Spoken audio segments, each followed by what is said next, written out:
От би зараз на море, там пальми, банани.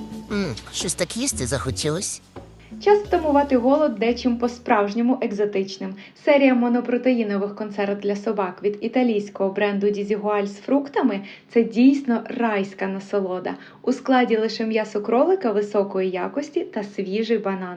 Жодних ароматизаторів чи підсилювачів смаку. Яка смакота.